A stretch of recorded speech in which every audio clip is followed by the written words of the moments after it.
নমস্কার ফ্রেন্ড, চলে আসলাম দাদার বিয়ের দ্বিতীয় পার্ট নিয়ে। তো আমরা সেজে গুজে গাড়িতে করে যাচ্ছিলাম, খুব বৃষ্টি হচ্ছিল।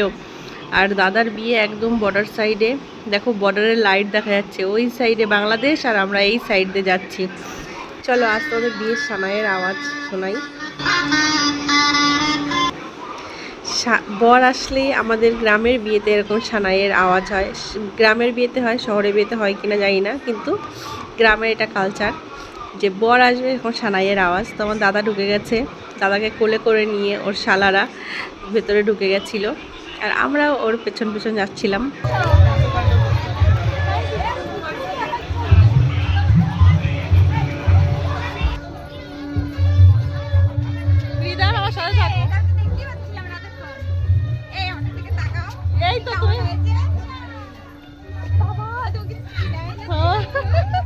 তোমার তো চেনা যাচ্ছে না,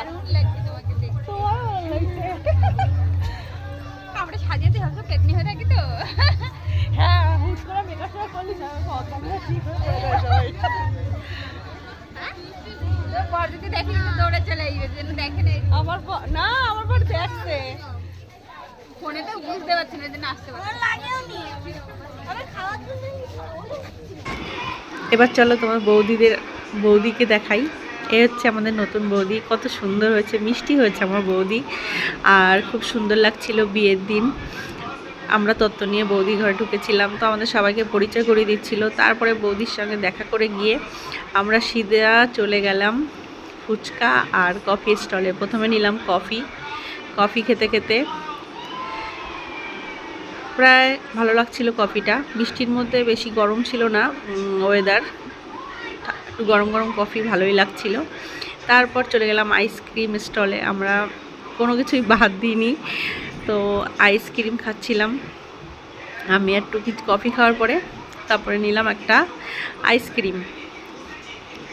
আর টুকে এইদিকে পাতা নিয়ে দাঁড়িয়েছিল ফুচকা স্টলে, তো ওর পাতাতে আমি ফুচকা খাচ্ছিলাম, আমি আর এক্সট্রা পাতা নিইনি।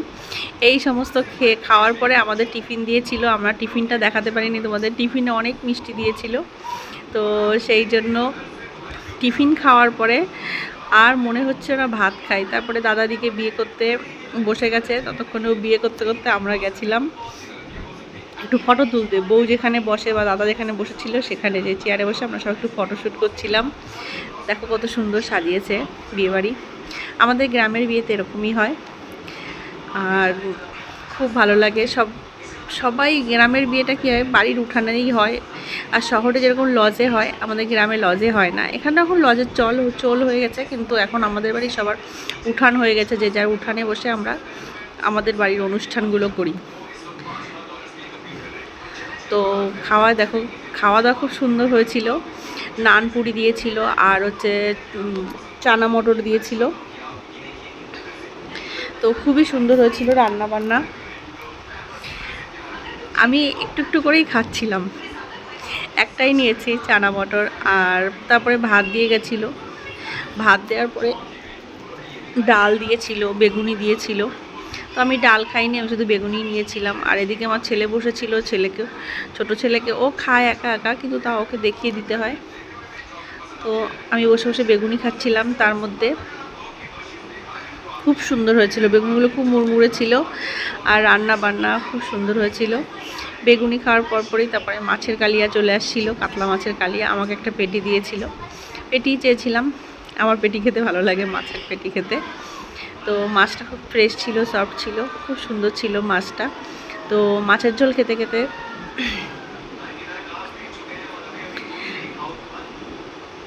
তারপরে দিয়ে গেল ফ্রাইড রাইসে আমার খেয়াল ছিল না ফ্রাইড রাইস দেবে, তো আমি ফ্রাইড রাইসের জায়গা ভাত নিতাম না, ফ্রাইড রাইস দিয়ে খেতাম। যেহেতু বলছি রান্নাবান্না খুব সুন্দর হয়েছিল, তো ফ্রাইড রাইসটা ভালো লেগেছিলো। তো আমি মাছটা একটুও ছাড়িনি, যেহেতু পেটির মাছ আমার খুবই পছন্দ। তো তারপরে দিল চিকেনটা খুব সুন্দর, খুব সুন্দর হয়েছিল, ঘরোয়া রান্না হয়েছিল একদম, আর দেশি চিকেন ছিল। আমরা সবাই এক জায়গায় বসে খাচ্ছিলাম। এই যে আমার দাদার মেয়ে, আমি, আমার ছেলে, পেছনে টুকি, পিসি, সবাই আমরা এক জায়গায় বসে খাচ্ছিলাম। আর যেহেতু আমরা বরযাত্রী, তো আমাদের একটু খাতিরদারি বেশিই হচ্ছিল। সব জায়গায় বরযাত্রী বা কন্যাযাত্রীদের খাতিরদারি একটু বেশিই হয়। তারপর খাওয়া দাওয়া করার পরে দাদার দেখি বিয়ে শুরু হয়ে গেছে, আধা হয়ে গেছে বিয়ে। দাদা বৌদি আমাদের বাঙালি রিচুয়ালগুলো পূর্ণ করছিল। তারপরে দাদা সিঁদুরদান, এই হচ্ছে লাস্ট পর্ব। তো দাদাকে রেখে আমি চলে আসছিলাম আমরা সবাই। দাদা তারপরে 1 ঘন্টা 2 ঘন্টা পরেই বৌদি বিয়ে শেষ হওয়ার পরে খেয়ে দিয়ে বৌদিকে নিয়ে চলে আসছিল, ওরা রাতটুকু থাকেনি। আজ এখানেই শেষ করছি। আমার ভিডিওটি কেমন লাগলো কমেন্ট করে জানিও, ভালো লাগলে লাইক করো আর আমার চ্যানেলটি সাবস্ক্রাইব করো। Thank you, by.